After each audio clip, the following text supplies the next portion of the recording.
हा आनंदाचा दिवस आहे, कारण वर्षावास हा आपल्या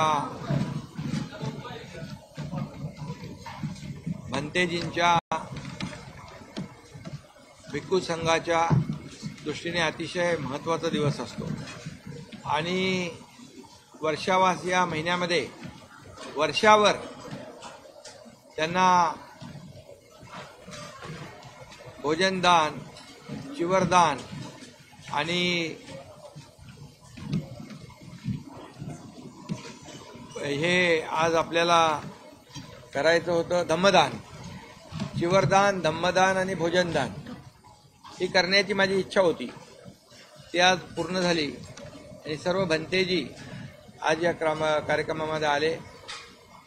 चिवरदान झालं, धम्मदान झालं, भोजनदान आता होत आहे आणि आज अखिल विश्वाला शांतीचा संदेश देणारे भगवान गौतम बुद्ध आणि अखिल विश्वाला तत्वज्ञान देणारे डॉक्टर बाबासाहेब आंबेडकर यांची देखील वंदना झाली आणि एक चांगला कार्यक्रम या ठिकाणी आज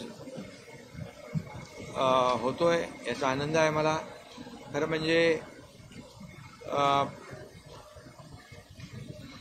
भारतरत्न डॉक्टर बाबासाहेब आंबेडकर यांनी संविधान आणि घटना लिहिली. त्या संविधान आणि घटना याच्याद्वारे राज्याचा कारभार चालतो आणि म्हणून अखिल विश्वाला शांतीचा संदेश देणारे आणि विश्वाला घटना देणारे आपल्या देशाला बाबासाहेब यांना मी विनम्र अभिवादन करतो. भगवान गौतम बुद्धांना कोटी कोटी वंदन करतो आणि म्हणून या संविधानावर आपला देश आणि राज्याचा कारभार आपण करतो आहोत, याचा सार्थ अभिमान आम्हाला सगळ्यांना आहे.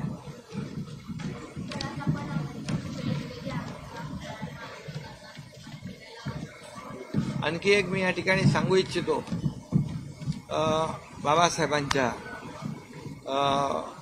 शिका, संघटित व्हा, संघर्ष करा हे बाबासाहेबांचं तत्व होतं. ते बाबासाहेबांच्या अनुयायांनी आणि सर्वांनीच आपण स्वीकारलं. हे आज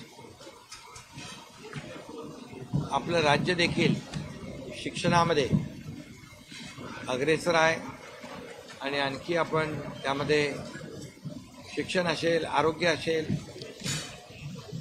शेतकरी असतील, कष्टकरी असतील, कामगार असतील, महिला भगिनी असतील, युवक असतील आणि सर्वांच्या जीवनामध्ये चांगले दिवस, सुखाचे, समाधानाचे दिवस, त्यांच्या जीवनामध्ये परिवर्तन घडवण्याचा प्रयत्न आम्ही करतोय. त्याच्यामधले मुख्यमंत्री माझी लाडकी बहीण योजना, अशा अनेक योजना आम्ही केल्या.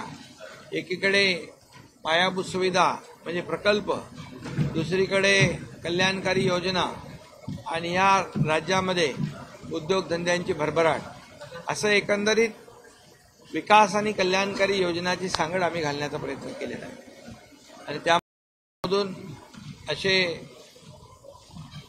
धर्मगुरू, धार्मिक आपले भंतेजी सगळे या ठिकाणी येतात, त्याचाही आनंद आहे.